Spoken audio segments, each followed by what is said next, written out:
Accounting 5 चीजों पे stand करती होती है। ऐसे लाइबिलिटीज, इक्विटी, एक्सपेंस और इनकम। मीन कि आप क्या खर्च कर रहे हैं रोजमर्रा के, आपके अखराजात और क्या आपकी इनकम है, सैलरी कह लें, और आपके क्या कितने एसेट हैं, मीन कि आपके जायदाद कह लें। लाइबिलिटीज मीन कि आपके ऑब्लिगेशन, किसी से उधार लिया हुआ है, शॉर्ट टर्म में लिया हुआ है, लॉन्ग टर्म में लिया हुआ है, और इक्विटी आपका कैपिटल कितना है। पूरी अकाउंटिंग इन 5 चीजों के ऊपर गिर्द घूम रही है। बस एक फ्रेमवर्क है, एक स्टैंडर्ड है, किस तरीके से अप्लाई होता है, हमने कैसे जो फर्नीचर हम जो यूज कर रहे हैं बिजनेस में उसको कैसे लिखना है, रिकॉर्ड कैसे करना है, और जो हम डेली के एक्सपेंसेस है उसको कैसे रिकॉर्ड करना है, और जो हमारी इनकम आ रही है इस चीज के लिए जो फाइनेंशियल स्टेटमेंट की कैसे वो बनती है, एक प्रॉपर प्रोसीजर है, वो चीज सिखाई जाती है। और मैथ इसमें जरा भी नहीं है। जितनी आपने सेल की है उसको रिकॉर्ड करने से लेके उसको फाइनेंशियल स्टेटमेंट में प्रेजेंट करने तक, ये सब अकाउंटिंग है। जो कुछ भी है इसके दरमियान है। इसके बाद आ जाता है कि आपका बिजनेस क्या है, रिटेल बिजनेस है या फिर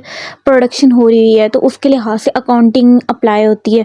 कि प्रोडक्शन है तो उसके अंदर आप मटेरियल यूज़ कर रहे होते हैं, लेबर यूज़ हो रही होती है, फिर फैक्ट्री ओवरहेड्स, तो उसमें थोड़ी सी अकाउंटिंग का काम थोड़ा बढ़ जाता है। जबकि रिटेल बिजनेस हो तो उसमें आपके पास रेडीमेड चीज़ें होती हैं, उनको सेल नहीं करना होता है, खुद उनको प्रोडक्शन नहीं करनी होती, इसलिए रिटेल की अकाउंटिंग में कम ही प्रोसीजर होते हैं, थोड़ा ईजी हो जाता है एज़ कम्पेयर टू प्रोडक्शन। अगर हम कर रहे हैं, खुद बना रहे हैं, तो वो काफ़ी सारा आ जाता है कि कितना मटेरियल अभी रॉ मटेरियल ही पड़ा हुआ है, कितना वर्क इन प्रोसेस में है, और कितना प्रिपेयर हो चुका है, फिनिश गुड में रेडी हो चुका है, कितना वेयर हाउस में चले गया हुआ है सेल होने के लिए, और अगर कॉन्ट्रैक्ट हुआ हुआ है तो सीधा बनने के बाद ही सीधा सेल हो चुका है।